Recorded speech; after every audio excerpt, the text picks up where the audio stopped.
Bonjour à vous tous, bienvenue dans cette petite capsule vidéo où est-ce que je vais démontrer comment faire le téléchargement du logiciel, que ce soit une première fois ou que ce soit pour une future mise à jour.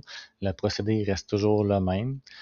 Euh, Là, il y a toujours un endroit où est-ce que ça bloque, où est-ce que les gens disent Patrick, ça ne fonctionne pas. Eh bien, c'est très simple, c'est que étant tout petit, développeur indépendant je fais dans mes temps libres, je n'ai aucun certificat de Microsoft ou d'autorisation, si je peux dire. Donc, Microsoft, Windows, lorsqu'il fait le téléchargement, il voit un fichier exécutable, un .exe, et il dit toujours attention, c'est dangereux, expéditeur inconnu, potentiellement contenant des virus, et attention, attention avec le gros message et bref, il y a une petite manipulation à faire pour contourner tout ça. Alors, quand on commence, on arrive sur la page du logiciel. On n'a qu'à faire défiler jusqu'en bas et on va avoir le bouton Download. Une fois qu'on clique dessus, vous voyez que ça télécharge. J'ai déjà un premier message d'erreur. Là, actuellement, moi, je suis avec Microsoft Edge. Si vous utilisez un navigateur web différent, que ce soit Google Chrome ou Firefox ou je ne sais pas quel autre, il va y avoir des messages similaires, mais c'est évident qu'il va y avoir des certaines différences. Alors, le premier message, moi avec Edge, ça dit que le .exe n'est pas fréquemment téléchargé et de s'assurer qu'on fasse confiance à l'expéditeur. Donc, il est déjà bloqué. J'ai le choix de le supprimer ou j'ai un petit sous-menu, les trois petits points. Parfois, sur une autre version, j'ai déjà vu un texte, par exemple, info qui est souligné, qu'il suffit de cliquer, puis on voit une liste déroulante apparaître. J'ai déjà vu information complémentaire, encore une fois, qui est souligné qu'il faut cliquer dessus et il y a un menu sous-menu qui disparaît, mais dans tous les cas, il y a toujours quelque chose. Dans mon cas ici, comme j'ai dit, les trois petits points, il me suffit de faire conserver.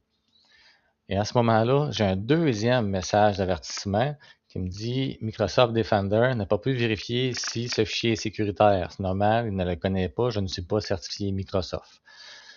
Alors, bon, assurez-vous d'y faire confiance, blablabla. Bla, bla, bla, bla.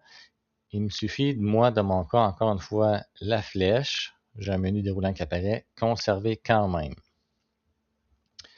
Comme je dis, vous, ça se peut que la manipulation diffère un petit peu dépendamment du navigateur web que vous avez, mais ça va rester très similaire. Si vous allez un petit peu plus loin dans les sous-menus, les trois petits points, ou voire plus, ou des choses comme ça. Une fois que c'est téléchargé, ben, vous pouvez ouvrir le dossier. En principe, moi, il est allé dans mes downloads ou mes téléchargements. Et vous avez déjà l'exécutable, le logiciel comme tel, le .exe. Si c'est une mise à jour, il vous suffit de remplacer celui que vous aviez déjà. Vous pouvez voir que j'ai un dossier démonstration d'ouvert avec, par exemple, j'ai déjà l'application que je peux vous ouvrir juste pour vous démontrer.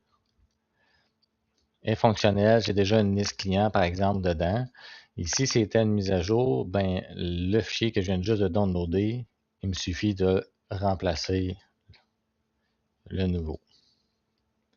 Et là, ben, par exemple, j'aurai la mise à jour d'effet et il va utiliser toutes les données qui est dans le dossier de data pour faire ce qu'il y a à faire finalement. Et voilà, le téléchargement, c'est aussi simple que ça. C'est très, très, très simple. C'est simplement qu'il faut aviser Microsoft qu'on fait confiance au logiciel, on connaît l'expéditeur et il y a deux avertissements. Et vous voyez sur ma page, j'avais justement placé des saisies d'écran, comme moi sur le Microsoft Edge, là, que je disais, bon, il faut faire afficher la suite, le conserver, et le second message d'avertissement, la petite flèche aller plus loin, conserver quand même. Il suffit d'adapter selon le navigateur web que vous avez et ça va fonctionner en tout temps.